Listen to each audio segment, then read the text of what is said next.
கிறிஸ்துக்கள் அன்பான காலைக்கதை நிகழ்ச்சி நேயர்களே, மீண்டும் ஒரு விசை கூட இயேசுவின் புண்ணிய நாமத்துல உங்களோடு கூட இணைவதில் மிகுந்த மகிழ்ச்சி அடைகிறேன்.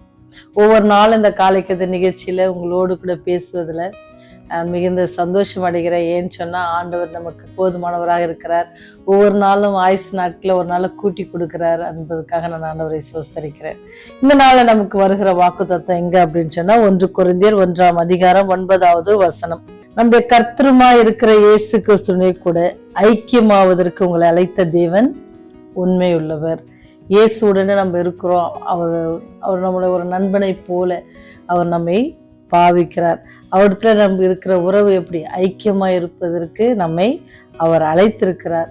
அந்த ஐக்கியத்துல அழைத்தவர் எப்படி உண்மை உள்ளவராக இருக்கிறார். அதனால நம்ம என்ன செய்யணுமா, அவருடைய அன்பை புரிந்து கொண்டு அவரோடு கூட நம்முடைய உறவு எப்படி இருக்குது அப்படின்றத நம்ம ஒவ்வொரு நாளும் நம்ம என்ன செய்யணுமோ ஆராய்ந்து பார்க்கணும் அப்படின்னு சொல்லி இந்த நாளில் நமக்கு வருகிற வாக்குத்தத்தமா இருக்கிறது. கிறிஸ்துவை ரொம்ப அதிகமாக நேசித்த ஒரு மனுஷர், அவருடைய பேர் என்னன்னு சொன்னீங்கன்னா ஜான் கில்மோர். அவர் என்ன செஞ்சார் அப்படின்னு சொன்னா, ஆணுடைய கிருபை குறித்து அதிகமாக அநேகருக்கு எடுத்து சொல்வது அவருடைய வழக்கமா இருந்துச்சு. ஏன்னு சொன்னா, அவரு தேவ கிருபையை பெற்றிருக்கிறார். அது மாத்திரம் இல்லாதபடிக்கு அவர் என்ன செய்வார்னு சொன்னா, அவருடைய பேக்ல எப்பவுமே என்ன செய்ய, அநேக கை பிரதிகளை வைத்து கொண்டு யாரெல்லாம் பார்க்குறாரோ அங்கெல்லாம் என்ன செய்வார், அதை கொடுத்து ஆண்டுடைய அன்பை குறித்து சொல்வது அவருடைய வழக்கமாக இருந்துச்சு. ஒரு நாள் ஒரு கிராமத்தில் அப்படி நடந்து கொண்டு போயிட்டு இருக்கும் பொழுது என்ன ஆச்சுன்னு சொன்னா, ஒரு பாத்திர வியாபாரி என்ன செஞ்சாரு சொன்னா, பாத்திரத்தை வித்துட்டு வந்துட்டு இருந்தாரு. அப்படி வந்துட்டு இருக்கிற பொழுது அவர்கிட்ட என்ன சொல்றாருன்னு சொன்னா, வணக்கத்தை கூறி அப்படியே உரையாடலை ஆரம்பிக்கிறாரு. வியாபாரம்லாம் எப்படி போகுது உங்களுக்கு அப்படின்னு கேட்கிறாரு. அப்படி கேட்டோன்னே ஏதோ போகுது, ஒரு அளவுக்கு என்ன செய்யுது, வியாபாரம் போகுது அப்படின்னு சொல்லி பேசிட்டு இருந்தோடனே உடனே அவர் என்ன சொன்னா, நீங்கள் ரட்சிப்பை குறித்து என்ன நினைக்கிறீங்க அப்படின்ட்டு அவர் என்ன செய்யறாருன்னா கேட்கிறாரு. அது மாத்திர போய் ரட்சிப்பு எவ்வளவு ஒரு அதிசயமான ஒரு காரியம் அப்படின்னு சொல்லி அவர் கேட்கிறாரு. அப்படி கேட்ட உடனே அந்த வியாபாரி சொல்றாரு, ஆமா நீங்க சொல்றது ரொம்ப இந்த உலகத்துல அதை காட்டிலும் உயர்ந்தது ஒண்ணும் இல்லை. ஏன்னா ஆண்டவருடைய ரட்சிப்பு இந்த உலகத்துல நம்ம எதுக்கும் என்ன செய்ய முடியாது, ஈடு செய்ய முடியாது. ஏன்னு சொன்னா, நம்ம தகுதியே இல்லாத நம்ம என்ன செய்யறாரு, அவரு நேசிக்கிறாரு அப்படின்னு சொல்லி அந்த வியாபாரம் சொன்னா. அப்ப இந்த ஊழியக்காரருக்கு ரொம்ப ஆச்சரியம் போச்சு. பரவாயில்ல, நம்ம இந்த மனுஷருக்கு நம்ம என்ன செய்யணும், ஆண்டவர் குறித்து சொல்லணும்னு நினைச்சோம். ஆனா இவர் என்னது, ஆண்டவருடைய அன்பை இவ்வளவு அழகா புரிஞ்சிருக்காரு. இந்த உலகத்துல விலை மதிக்க முடியாத ஒண்ணுதான் என்னன்னா தேவனுடைய ரட்சிப்பு. அந்த ரட்சிப்பை நம்ம என்ன செய்யணுமா, பெற்றுக்கொள்ளணும். அந்த ரட்சிப்பை நம்ம என்ன செய்யணும், உணரணும் அப்படின்னு சொல்லி ஒவ்வொரு நாளும் நம்ம என்ன செய்யணுமா, நம்ம ஆண்டவரத்துல ஒப்பு கொடுக்கணும். நீங்க நினைக்கிற மாதிரி மன்னிக்கிறது மாத்திரம் என்ன இல்லை, காரியம் இல்லை. ஆனாலும் நம்ம என்ன செய்யணுமா, நேசிக்கணும். ஒருவர் நம்ம நேசிக்கணும். நம்ம நாளுக்கு நாள் நம்முடைய உறவு என்ன செய்யணுமா, ஆண்டவரோடு கூட அதிகமாக நம்ம பயன்படுத்தி கொள்ளணும். அது மாத்திரம் ஆண்டோடு அவருடைய மரணம், நமக்காக அவர் ஏற்றுக்கொண்ட மரணம், அவருடைய கஷ்டங்கள், இதெல்லாம் நினைச்சா பார்ப்போம் அப்படின்னு சொன்னா அவருடைய ரட்சிப்பு எவ்வளவு பெருசு அப்படின்னு நமக்கு தெரியும் அப்படின்னு சொல்லி அவருடைய உரையாடல் 2 பேரும் ஆண்டோடைய அன்பை குறித்து பகிர்ந்து கொண்டதாக அந்த ஒரு கதையை நான் வாசித்தேன். ஏன்னு சொன்னா, ஒரு பாத்திர வியாபாரி அப்படின்னு நம்ம நினைக்கிறோம். ஆனா அவரு கூட என்ன செய்யறாரு, ஆண்டோடைய அன்பை எப்படி புரிந்து கொள்கிறார். ஆண்டோடைய அன்பை புரிந்து கொள்வதற்கு அதுக்கு என்ன தகுதி ஒண்ணுமே இல்லை. ஒன்னே ஒரு தகுதி என்ன, ஆண்டவரே நான் ஒரு பாவி அப்படின்னு சொல்லி நீங்க அவர்கிட்ட போவீங்கன்னு சொன்னா அவர் உங்களை ஏற்றுக்கொள்ள ஆயத்தமா இருக்கிறார். ஏன்னு சொன்னா, நம்ம எல்லாரும் என்ன செஞ்சிருக்கோம், பாவம் செய்து தெய்வ மகிமையற்றவர்களாக இருக்கிறோம். ஆனா ஆண்டவர் என்ன சொல்றாரு, அந்த மகிமையை நான் உங்களுக்கு நான் திருப்பி தரேன் அப்படின்னு சொல்லி உங்களை இன்னும் அழைக்கிறாரு. அவருடைய நீதியின் வஸ்திரத்தால நம்மை உடுத்துவிக்க ஆசைப்படுறாங்க. அவருடைய நீதியின் வஸ்திரத்தை பெற்றுக்கொள்வதற்கு நாம தான் என்ன செய்யணும், அவர்கிட்ட போய் பெற்றுக்கொள்ளணும். அப்படி நம்ம பெற்றுக்கொள்ளணும் அப்படின்னு சொன்னா நம்ம என்ன செய்யணும், அவருடைய நீதியின் வஸ்திரத்தை பெற்றுக்கொள்வதற்கு நாம் அவரை நேசிக்கணும். அவரை நம்ம நேசிச்சோம் அப்படின்னு சொன்னா என்ன செய்வோம், அவர் நமக்கு தருகிற அந்த ஆடையை நம்ம பெற்றுக்கொள்வதற்கு வாஞ்சியா இருப்போம் என்பதில் எந்தவித சந்தேகமும் இல்லை.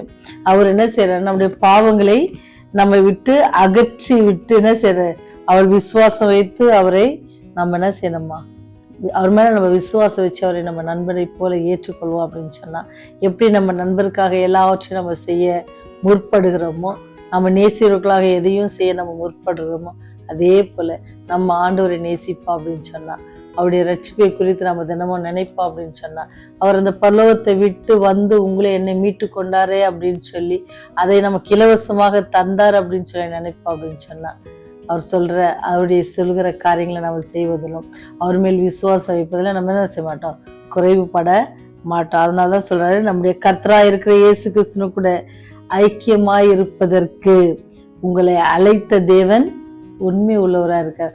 அவர் சொன்ன எல்லா காரியத்தையும் நமக்கு அவர் செய்து தர உண்மையா இருக்கு. அவர் என்னெல்லாம் வாக்குத்தத்தம் பண்ணியிருக்கிறாரோ, நீங்க வேதாந்தத்துல பெரிய போதெல்லாம் சொல்லியிருக்கிறாங்க. நம்முடைய வருடத்துக்கு ஒவ்வொரு நாளுக்கும் ஆனா ஒவ்வொரு வாக்குத்தத்தங்கள் இந்த வேதாகமத்துல இருக்கிற அத்தனை வாக்குத்தத்தங்கள் 360 நாட்களை கழிப்பதற்கான அத்தனை வாக்குத்தத்தங்களும் ஆண்டவர் கொடுத்திருக்கிறாங்க. ஆனா அதை பெற்றுக்கொள்வதற்கு அவர் உண்மை உள்ளவராக இருக்கிறார், கொடுப்பதற்கு அவர் உண்மை உள்ளவராக இருக்கிறார். அதை பெற்றுக்கொள்வதற்கு நீங்களும் நானும் எப்படி இருக்கிறோம்? ஆனால் அவர் நம்மகிட்ட எதிர்பார்க்கிற அந்த அனுதினமும் அவரோடு கூட நம்முடைய உறவுகளை நம்ம மேம்படுத்தி கொள்வோம் அப்படின்னு சொன்னா, அவர் சொல்லுகிற வழியில நம்ம நடப்போம் அப்படின்னு நம்ம சொல்லுகிற வழியில நடப்போம் அப்படின்னு சொன்னா, அவர் நமக்கு கொடுத்த வாக்குத்தத்தங்களை நாம் பெற்றுக்கொள்வோம். ஒவ்வொரு வாக்குத்தத்தமும் எப்படி அந்த வாக்குத்தத்தை பெற்றுக்கொள்வதற்கான வழியையும் அவர் நமக்கு சொல்லி கொடுத்துருக்குறாங்க. இப்போ நம்ம ஒவ்வொரு காரியத்தை நம்ம பெற்றுக்கொள்ள குறைவுபடுகிறோம்னு சொன்னால் அவர் சொல்கிற வழியை நம்ம செய்யலைன்னு அர்த்தம். அப்போ நம்ம அந்த வழிகளில் என்ன வழியெல்லாம் சொல்லியிருக்காங்களோ அதெல்லாம் நம்ம தொடர்ந்து செய்வோம்.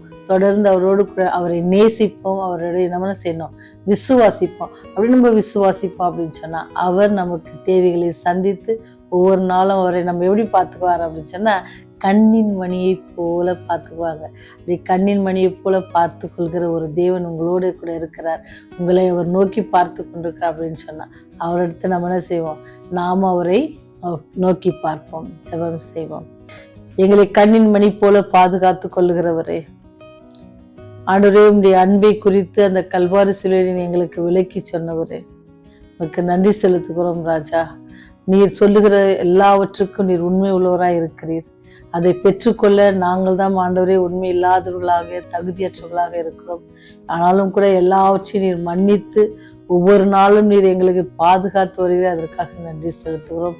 இன்னொரு நாளை கூட எங்கள் வாழ்நாட்களில் நீர் கூட்டி கொடுத்துருக்கீங்க, அதற்காக நன்றி செலுத்துகிறோம் சாமி. இந்த நாளிலும் ஆண்டவரே நாங்கள் உங்களுக்கு பிரியமான பிள்ளைகளாக இருக்க நீங்கள் எங்களுக்கு கிருபை செய்யுங்க. இந்த வேளையிலும் கூட ஆண்டவரே வயதானவர்களுக்காக ஜெபிக்கிறோம். அவளோடு கூட அப்படியே கிருபை இருந்து அவளை வழிநடத்திட்டு சாமி.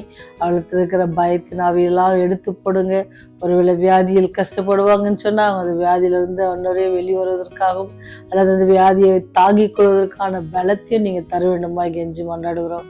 வயதானவர்களுக்கானவரே சாப்பிடுகிற அந்த காரியங்கள் எல்லாம் அவங்களுக்கு தடைப்படுகிறது என்று நாங்கள் பார்க்கிறோம் சாமி. அவங்களால ஏற்ற வழியில் சாப்பிட முடியாமல் கஷ்டப்படுறாங்க ஆண்டவரே. அந்த மாதிரி இல்லாதபடிக்கு நல்ல ஆகாரங்களை உட்கொள்வதற்கான பலத்தை தாங்க சாமி. அவள் உடலுக்கு ஏற்பட்டு இருக்கிற எல்லா உபாதைகளையும் நீக்கி போட்டு நல்ல பலத்தை அவங்களுக்கு கட்டளையிடுங்க. வயதான காலத்தில் உன்னை ஏந்துவேன், தாங்குவேன், தப்புவிப்பேன் என்று சொன்ன அந்த வாக்கு தத்தங்களை எல்லாம் பிள்ளைகள் பற்றி கொண்டு உண்மை நோக்கி வேண்டும் பொழுது கர்த்தாவே நீர் அவளுக்கு போதுமானவராக இருந்து அவளுக்கு நீ இறங்கி அவளோடு கூட இருந்து அவளை வழிநடத்த வேண்டுமா கெஞ்சி கொண்டாடுகிறோம் சாமி. இந்த செய்தியை கேட்கிற ஒவ்வொரு பிள்ளைகளுக்காக ஜெபிக்கிறோம். அப்படியே மன வேண்டுதல்கள் எல்லாவற்றையும் அறிந்திருக்கீங்க சாமி. எல்லாவற்றையும் நிறைவேற்றி தாங்க. ஒருவேளை உடைய பிள்ளைகளுக்காக ஜெபித்து கொண்டிருக்கலாம் சாமி. உடைய பிள்ளையுடைய படிப்புக்காக அல்லது பிள்ளையுடைய திருமணத்திற்காக அல்லது பிள்ளைகளுடைய குழந்தைக்காக அவங்க ஜெபித்து கொண்டிருக்கலாம் சாமி. குழந்தையுடைய பிள்ளைகளுக்கு கர்ப்பத்தின் கருவி தர வேண்டும் என்று சொல்லி வேண்டிக் கொண்டிருப்பாங்க கர்த்தாவே. எல்லாவற்றையும் நீங்கள் நிறைவேற்றி தாங்க சாமி. ஒருவேளை பிள்ளையுடைய படிப்பு கல்லூரிகளில் இடம் கிடைக்கத்தக்கதாக, ஏற்ற காரியங்கள் கிடைக்கத்தக்கதாக, அவங்க வேண்டுகிற காரியம் கிடைக்கத்தக்கதாக நீர் கிருபை செய்தல் வேண்டுமா கெஞ்சி மன்றாடுகிறோம் தகப்பனே. இந்த வேளையிலும் கூட ஆண்டவரே விசேஷமாக சுவாமி நாங்கள் ஒவ்வொரு நாளும் எங்களுடைய உறவை நாங்கள் மோடு கூட உங்கள் இருக்கிற ஐக்கியத்தில் நாங்கள் பலப்பட நீர் எங்களுக்கு உதவி செய்யுங்க சாமி. அதற்கு தடையா இருக்கிற எல்லா காரியங்களையும் எங்களிருந்து விட்டு அகற்ற நீர் பலத்தை தாங்க சாமி. அது மாத்திரம் ஆண்டவரே, உடைய ராஜ்யம் நீ வரும் பொழுது நீர் எங்களுக்காக ஆயத்தப்பட்டிருக்கிற அந்த ஸ்தலத்தை நாங்கள் சுதந்திரித்து கொள்ள ஆண்டவரே நீர் காட்டின நற்பாதையிலே நாங்கள் நடக்க ஆண்டவரே நீரே எங்களுக்கு துணை நிறுந்து எங்களை வழிநடத்த வேண்டுமா இயேசுவின் மூலம் தாழ்மையோடு ஜெபிக்கிறோம் ஜீவனுள்ள பரலோக பிதாவே. ஆமென். ஆமென்.